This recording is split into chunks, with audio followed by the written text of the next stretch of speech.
Hello guys, what is up? My name is Dylan. Welcome to the Popcorn Podcast. Welcome back, of course, if you have been tuning into the channel recently. I hope everyone's doing fantastic as always. We are already in the month of November, which is crazy because for me this year has gone by so quick. We have got only 2 months left until 2022, but nevertheless 2 months of some exciting new releases to very much look forward to. But of course that is not what we're going to be discussing in today's video. We are going to be talking about everything that I managed to check out in the month of October, the month of Halloween, spooky season if you like. And speaking of which, I don't think I managed to watch too many sort of horror films this time around. Normally I like to sort of go on a horror binge during the month of October to sort of really get into the mood, into the mindset of Halloween, but I don't think that was the case this year. But nevertheless, I think I managed to watch some pretty interesting films this time around. So yeah, without further ado, let's get on straight into the video. So as you guys can see stated here, I managed to check out 28 entries this October of 2021, which is basically the equivalent of sort of one a day, just a little under that. Still, my average isn't really as high as it was in the earlier months of this year, but that's okay, of course. As we sort of come out of the pandemic, you know, everyone's gotten a little busier. So it's been a little more challenging to watch as many films, but 28 is still, of course, more than the average person, which I'm pretty happy about. So yeah. So on the first of October, I watched Free Guy, which is a film that came out recently, I think, only in the past couple of months, starring Ryan Reynolds and Jodie Comer, of course. And yeah. This was a fun movie to just sit back and sort of turn your brain off to.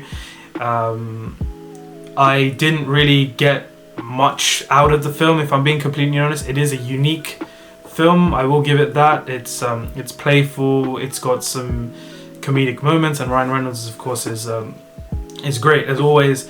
But yeah, this I just couldn't take the film seriously, and I don't think that is the point of this film to begin with. But yeah, didn't love it too much, but still some really enjoyable moments. Like, for example, there is quite a few pop culture references, particularly with regards to the Marvel and Star Wars universe, which was great to see. But anyways, on the 2nd of October, I watched The Guilty, which stars, of course, Jake Gyllenhaal, and is the American remake of, I think, is it a Swedish or Danish film? Which I haven't seen, and I do want to check that out. But yeah, 3 out of 5 stars. Jake Gyllenhaal basically carried this entire film with his performance. It is a one location thriller of sorts, and you know, this guy's never going to turn in a bad performance, and his performance is what really keeps you invested here. With regards to the quality of the film, of the story, that's sort of more of a mixed bag. But yeah, I think Jake Gyllenhaal sort of carried this film, and from what I've heard, is actually done pretty well with respect to viewing figures. But yeah, anyways, on the 5th, I don't want to say on the 5th, is this on the 5th? Well, between the 2nd and the 5th, or the 3rd and the 5th, I watched Squid Game, of course, which is the the Netflix Korean series that has, of course, blown up. And I loved the show. I sort of got through it really quickly. It was very addictive, I will say.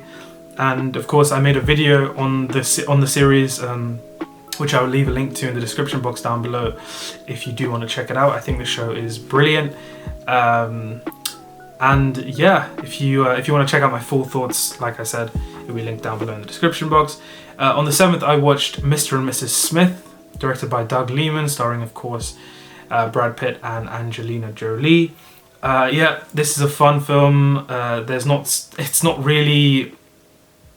not amazing, okay, but the performances by the two leads are, of course, what keeps this film entertaining.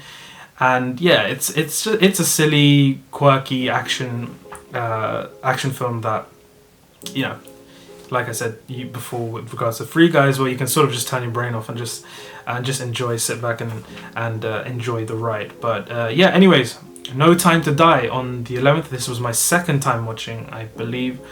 Yeah, I think I enjoyed it actually a little bit more than the first time. The first time around, it was a very long film, and the plot was very sort of, I don't know, I thought the plot was a bit all over the place, but on my second watch I was sort of able to sit back and sort of just take it in a bit more. But yeah, like I said, I think if you have seen my review for No Time to Die, it isn't as good as Skyfall or Casino Royale, but still a very solid conclusion to Daniel Craig's run as 007. But anyways, on the 12th I watched Scream. Rewatched Scream, I should say, in the cinemas this time around. I think it was the 25th anniversary, so they were doing a re-release of it, and of course I couldn't pass on the opportunity to see this in a cinema. I've never done so before, and yeah, it's a lot of fun. It's an instant classic. Not really much to say about it. If you haven't seen Scream and you like horror films, definitely check it out. It's great.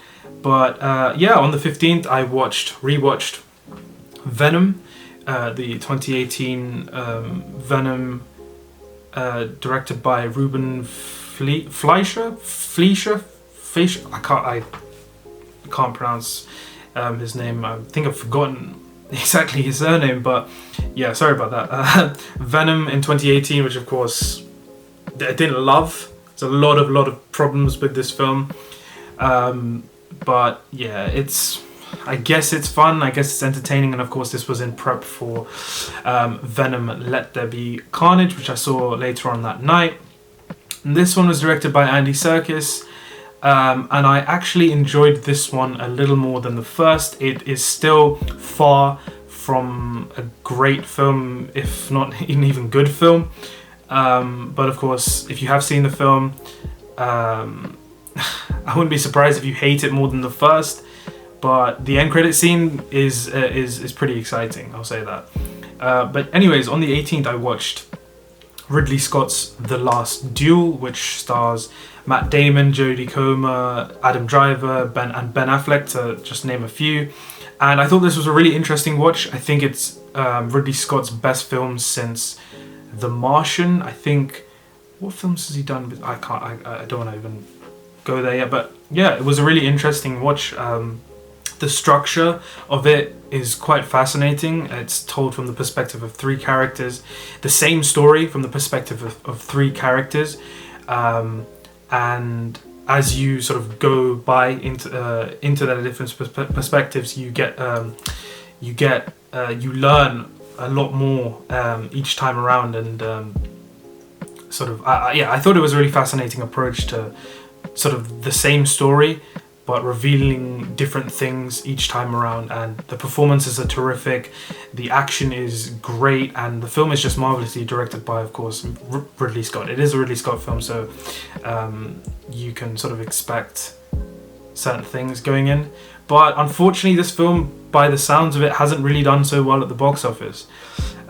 So I mean, if it is in a cinema near you and you're interested, I would definitely recommend checking out The Last Duel.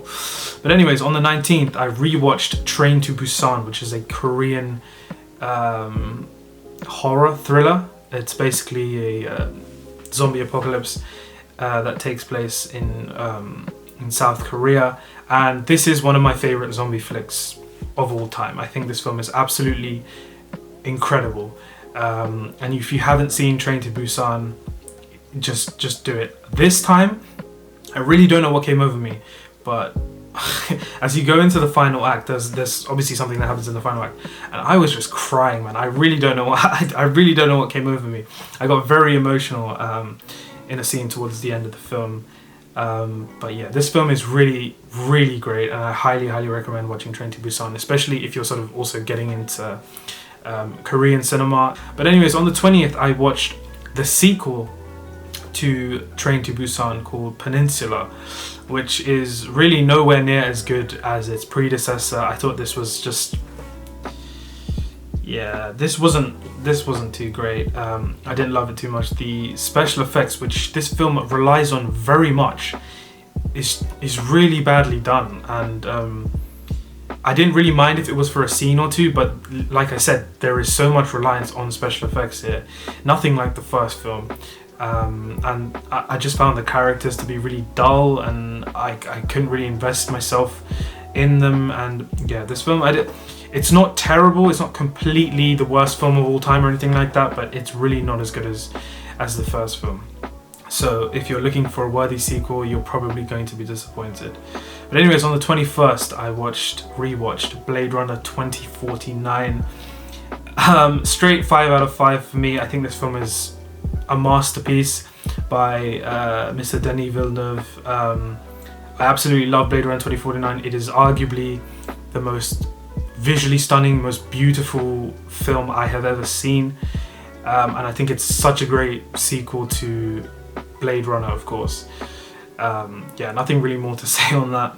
On the 21st, I watched Polytechnique, which is one of Denis Villeneuve's earlier films. It's a noir film, and it handles some really disturbing subject material, and I think the film is quite beautiful. And it's you're sort of juggling a lot of emotions throughout, and I think Denis Villeneuve there's a lot of his trademark filmmaking in this film, and it was really great to see sort of him at his earlier stage before he of course made that transition into Hollywood. Yeah, and I think this film is great. Next Floor is a short film that not too many of you guys would have heard of. It is as well directed by Denis Villeneuve. You can probably see a pattern here with Blade Runner, Polytechnique, and Next Floor. Yeah, this was a really weird short film about, it was about a bunch of things, and it was quite disgusting to watch. It really sort of didn't enjoy watching it, but it was a well directed short, I'll say that. But anyways, on the 22nd, that night, I finally watched Dune, and of course I absolutely loved this film. This is my favourite film of 2021 so far, without a doubt. Yeah, if you want my sort of full thoughts on the film, of course I will leave a link to my review of it in the description down below. But yeah, in fact, actually after I film this video, I'm actually going to go check out Dune for the third time, because as you can see, I rewatched it on the 25th after rewatching Venom again. Yeah, I think the film is absolutely terrific, and I cannot wait for the sequel, which we were all sort of a bit skeptical, a bit worried that it wasn't going to get greenlit, but it did, so that is a win for us.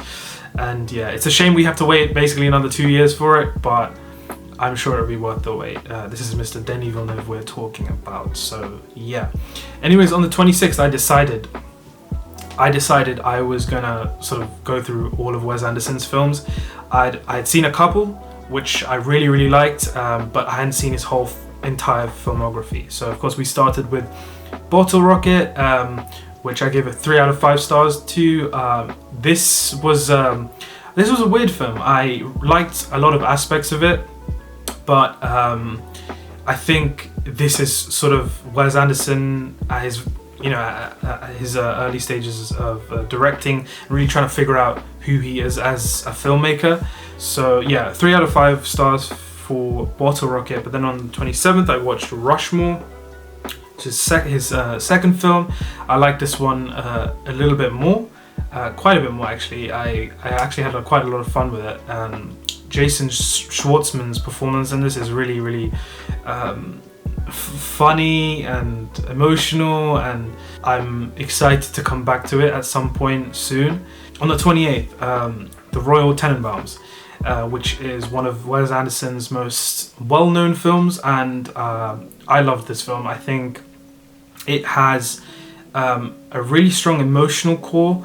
It's about family, and it's about all these different sort of weird, strange characters, and how they interact, and it never really loses sight of that emotional core, like I mentioned. And the performances are terrific. The visual style here is one of his best, and it's sort of the first time he really brings that visual style to the surface, for everyone to sort of see and enjoy. And yeah, I think this film is terrific. But then on the 29th, I watched The Life Aquatic with Steve Zissou, which stars Bill Murray in the lead. And I think this is actually one of Bill Murray's best performances that I've seen from him. But the film, for me, I didn't love it so much. I know a lot of people do love this film, but for me, this is on the weaker side of the Wes Anderson filmography. I found it to be quite slow and quite boring at times. I don't really like describing films as boring, because it's sort of a really lazy way to articulate feelings, but I found myself zoning out quite a few times. It's one of Wes Anderson's longest films, and I think if there's one thing I've learned from Wes Anderson, is that you don't need a long runtime. You don't need 2 hours. You don't need 2.5 hours to really make a great film.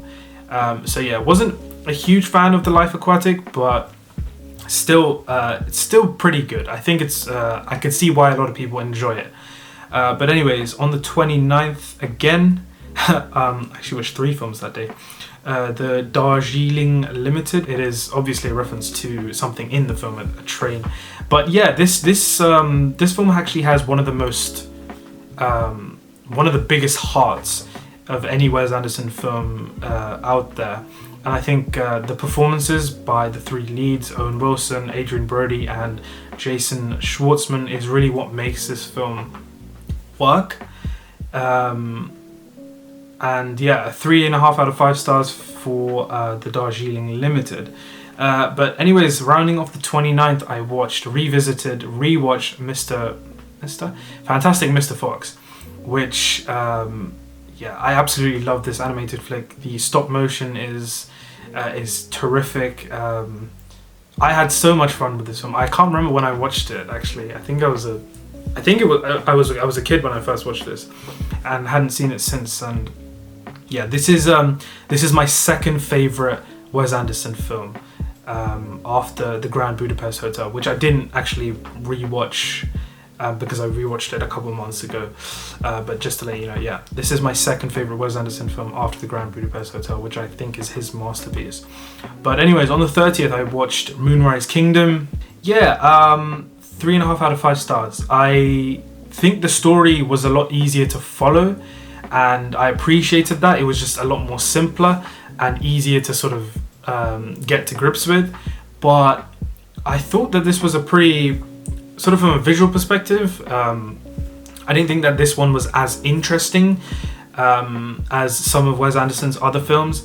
And by no means is this a bad film. I still had a good time with it, but I wasn't really that interested in the characters as much. I didn't really like some of the characters that were being portrayed here, but it was quite humorous. It was quite funny. I did have a lot of fun because of the comedy in Moonrise Kingdom. But yeah, a really strange film, I will say.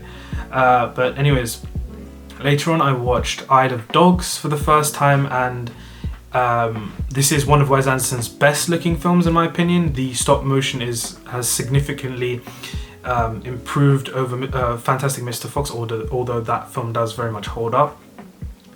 But yeah, I don't think the characters in Isle of Dogs are nearly as entertaining or interesting as those in Fantastic Mr. Fox.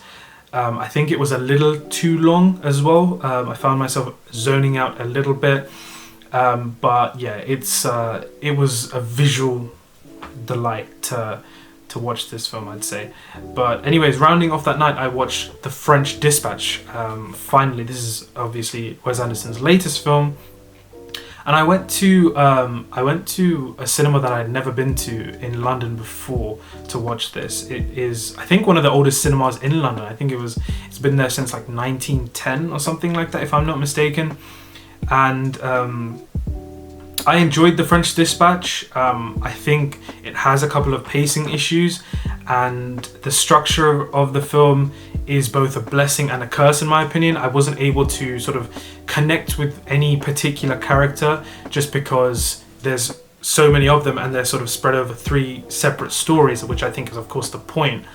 But I think from a visual standpoint and how Wes Anderson experiments with different visual textures and aspect ratios is really astonishing work. And some people I think will say that this is probably his best film to date, and I can see why, but for me the film is very dialogue heavy, so I found it quite difficult to sort of keep up with every single thing that was being said.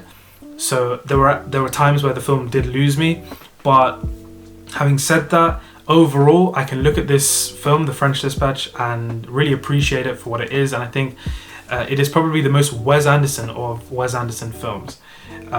So yeah, I will be watching I will be rewatching The French Dispatch sometime soon to sort of watch it from a different perspective. So yeah, very much looking forward to that. But anyways, on the 31st, the last day of the month, I went with a group of buddies of mine to check out Harry Potter and the Philosopher's Stone in 4DX.